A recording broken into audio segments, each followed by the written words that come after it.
Assalamualaikum warahmatullahi wabarakatuh. Halo teman-teman, selamat datang di Masterku Channel. Semoga teman-teman semua selalu diberikan kesehatan, kebahagiaan, serta rezeki yang melimpah dan barokah. Amin amin ya rabbal alamin. Hari ini Masterku akan berbagi sebuah kisah legendaris yang penuh misteri serta mistis, teman-teman. Pernahkah teman-teman mendengar cerita tentang sosok Ratu Pantai Selatan atau Nyi Roro Kidul? Nah, sosok ini dikenal sebagai penguasa Laut Selatan, teman-teman, dengan cerita yang begitu menakjubkan dan bikin hati yang deg-degan pastinya. Tapi apa sih yang sebenarnya terjadi? Bagaimana perjalanan hidupnya hingga menjadi legenda yang tak lekang oleh waktu? Pastinya penasaran kan? Yuk kita simak kisahnya sampai selesai ya. Dan jangan lupa teman-teman, dukung Masterku Channel dengan menekan tombol like, subscribe, dan aktifkan lonceng notifikasinya agar tidak ketinggalan cerita-cerita menarik lainnya dari Masterku Channel. Terima kasih dan mari kita mulai. Di tengah hutan yang luas dan penuh misteri, seorang raja besar, Prabu Siliwangi, tersesat. Tak sengaja ia memasuki wilayah yang tak dikenal, yang penuh rahasia dan tersembunyi. Prabu Siliwangi merasa kelelahan. Duduklah ia di bawah pohon. Tiba-tiba muncullah wanita cantik bergaun hijau dari balik pohon itu. "Hai, siapa kamu? Kenapa engkau ada di tengah hutan?" tanya sang Prabu Siliwangi. "Aku adalah penghuni hutan ini. Prabu, nggak perlu khawatir. Aku akan membantumu untuk kembali ke istana.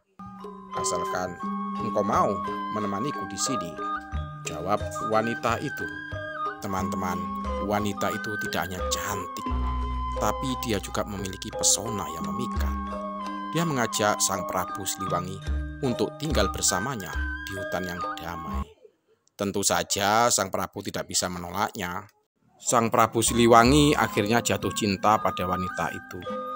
Akhirnya, mereka berdua menikah di tengah hutan yang tenang dan damai. Mereka pun hidup berbahagia. Suatu ketika sang Prabu Siliwangi tampak merenung. Lalu ia menuju hutan yang gelap. Ia membawa sedikit barang. Dia ingin meminta diantarkan kembali ke istana oleh si wanita misterius itu. Karena dirinya sudah menyadari bahwa dia adalah seorang raja yang harus kembali ke istana dan meninggalkan hutan belantara bersama wanita itu. Singkat cerita, kembalilah sang Prabu Siliwangi menduduki kursi kerajaan. Saat dia sedang duduk dan santai, tiba-tiba terdengar suara tangisan seorang bayi. Terkejutlah dia. "Hah? Suara bayi menangis?" kata dia dengan spontan. Bergegaslah dia menuju ke suara bayi yang menangis itu. Dan ternyata memang benar, dia adalah sosok bayi yang cantik yang memancarkan cahaya dari tubuhnya. Tiba-tiba, apa yang terjadi, teman-teman?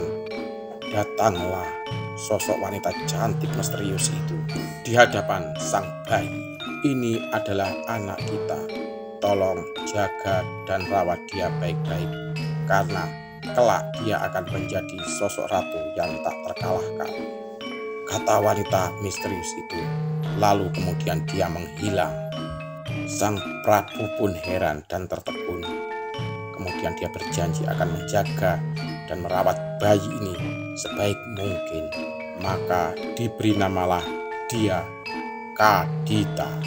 Seiring waktu berlalu, tumbuhlah Kadita menjadi sosok gadis yang ceria, yang cantik, molek, dan penuh perhatian dari sang Prabu ayahnya.